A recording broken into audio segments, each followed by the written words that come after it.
Bonjour cher public, good morning tout le monde. C'est parti pour la fête impériale à l'époque du Second Empire fondée par Napoléon III, qui est le petit-neveu de son grand-tonton Napoléon Ier, bâtisseur, urbaniste et surtout véritable chef de guerre, voire un grand stratège militaire. Le petit Napoléon III n'est pas du tout un grand stratège militaire, alors il lance une politique de paix, de faste et de fête impériale. Il a 45 ans lorsqu'il pose le regard pour la première fois sur la belle comtesse espagnole Eugénie de Montijo. Il tombe sur le charme et il aborde la belle comtesse espagnole pendant une grande soirée parisienne. Figurez-vous que les premiers mots de notre empereur Napoléon III étaient les suivants: Veuillez m'excuser, gentes dames, pouvez-vous m'indiquer le chemin de votre chambre? Et la belle impératrice, future impératrice, que dis-je, lui répond: Le chemin de ma chambre passe par la chapelle, sire.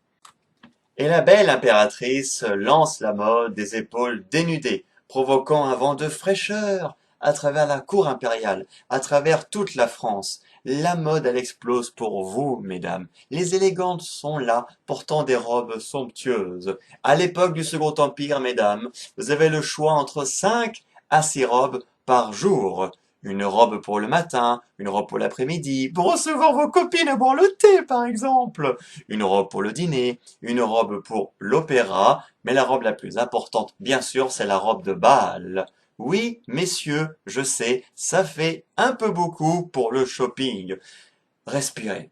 Respirez, chers messieurs, car les premières soldes apparaissent à l'époque du Second Empire. Ah, ça va beaucoup mieux, n'est-ce pas, messieurs? Et bien sûr pour vous, mesdames, puisque vous pouvez enfin essayer avant d'acheter. C'est innovant. Émile Zola confirme que le bonheur des dames est né. La boutique est remplacée par les grands magasins. Une fois que la robe de bal a été choisie, qui est la robe la plus chère, oui, mais c'est la robe la plus flamboyante et la plus importante pour le bal, chers messieurs. Il faut avoir, messieurs, un ensemble d'accessoires pour pouvoir danser avec une élégante et aborder une élégante.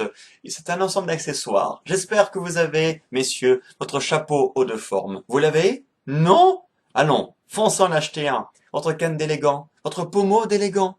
Non? Votre foulard? Ah, je suis rassuré. Votre habit à basque. Vous l'avez? C'est la base, l'habit à basque. L'habit qui tombe comme une queue de pie. Allez, je vous lâche les basques avec ça. Oui, l'habit à basque donne naissance à l'expression je vous lâche les basques. Bien sûr, la montre à gousset. Ah, quelle élégance de sortir sa montre à gousset pour regarder l'heure. Vite, il faut en avoir une. Maintenant que les robes sont prêtes, maintenant que messieurs les élégants vous êtes armés d'un ensemble d'accessoires pour aborder les élégantes, place à la fête impériale. On danse, on danse, on danse la valse, qui vient du mot allemand Walzer, qui veut dire tourner en cercle. Napoléon III met en avant Jacques Offenbach, véritable vedette parisienne, où il y a de l'humour dans ses spectacles, on aime danser, on aime rire, on aime sourire. Un état d'esprit très positif.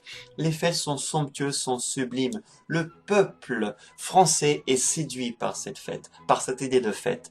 Tout le monde danse au rythme de Paris. Tous les souverains viennent à Paris pour danser, comme la reine Victoria, la reine d'Angleterre. Elle danse avec notre empereur Napoléon III. Elle vient à Paris, elle rentre à Londres, elle dit « Je me suis jamais autant amusée ». À tel point pour vous dire que la France du Second Empire est une France épanouie, et un pays qui fait la fête est un pays qui se porte bien.